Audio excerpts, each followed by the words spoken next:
Hey everybody. It's been a while since I've done a market update, and I wanted to give everybody one because I know that there's a lot of uncertainty in the market right now. Interest rates have been rising. Experts still say home prices are going to keep going up, even though inventory seems like it's sitting on the market a little bit longer right now. So I wanted to give you some data and some insights so you can feel a little bit more comfortable about where we are in the market, both on a national level and here hyper locally in and around Sanford, because that's what really matters, right? So first, right, like the average home price appreciation over the next 5 years is still expected to be above $100,000 for a $390,000 home over the course of the next 5 years. So prices are still expected to go up, and this is based on a survey of 8 of the leading real estate information sources. So this is not just one source, it's not just two sources, it's an average of 8 different sources. Pretty reliable source of information. But the question is why? Interest rates are definitely higher. Buyer purchasing power is definitely down. There are less buyers in the market. How can we still expect home prices to go up if that's the case?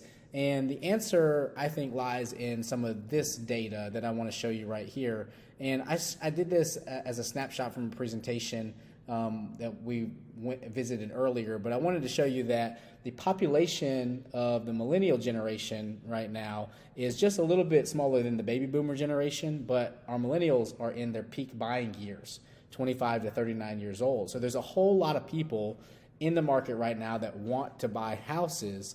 On top of that, we have single-family housing units that were completed. The average over the last 50 years is this gray line right here. In 14 straight years, through 2021, we have been below the 50-year average for home price start or for home housing units completed, meaning new construction homes that were completed. The reason for this was largely because in 2008, when the market crashed, builder confidence went way down for a number of years and just started to creep back up.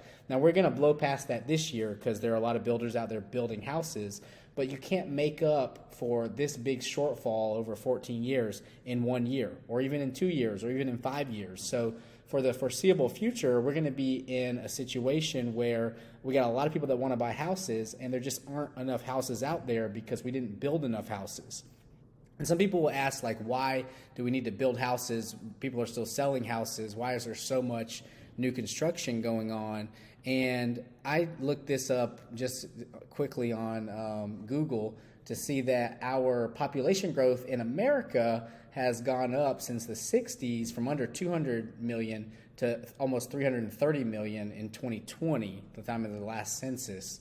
It's higher than that now, so our country is growing. We need to build houses to be able to keep up with the amount of people, the amount of babies, the amount of people that are moving into the country. The population's growing. We need more houses is the short of it, right? So we have to have new construction completions in order for us to stay up to date with how many people are on the market, are needing to buy houses in the market.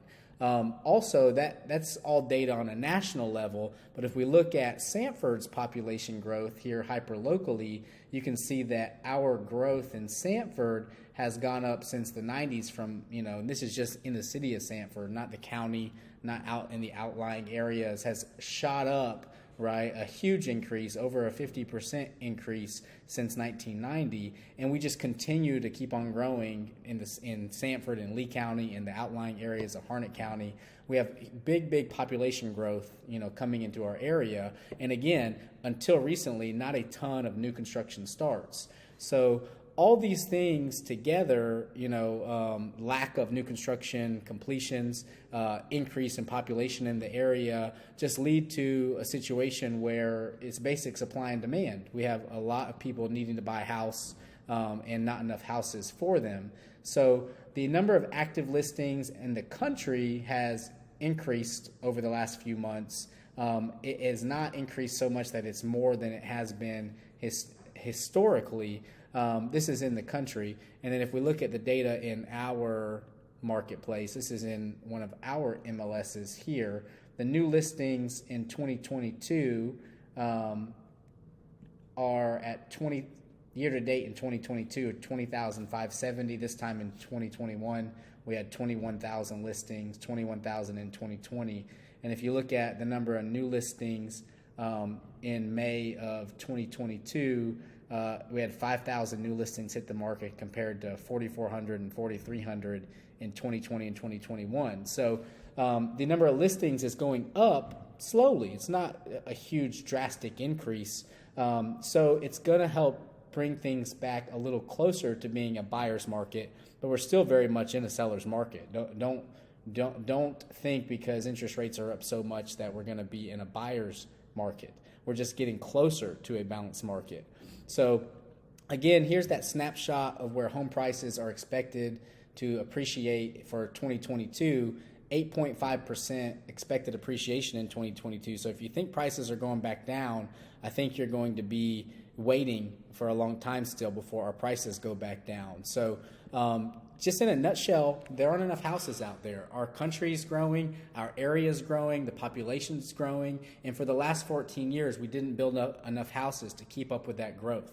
So until we correct that, until we have enough houses completed, and that's a whole nother conversation, that houses are taking longer than they're expected to get started, longer than expected to get completed because of the construction labor, material shortages, all the things in the building industry. It's just going to take a lot of time for us to normalize this and get back to a balanced market. So for the foreseeable future, even though interest rates are up, even though the Fed is trying to slow inflation down and slow home purchasing down, we're expected to be in a seller's market and continued home price appreciation for at least the next 5 years. So if you're waiting to buy, I wouldn't, I'd go ahead and buy now. And if you're, waiting to sell, or you think you missed it, I still think, if selling anytime in this year, next year, and the next few years, you're still going to be in a great position to be able to sell your house. So if you got any questions, just let me know. That's a quick market update, and you can find us on our website or email me or send us a text. Thanks.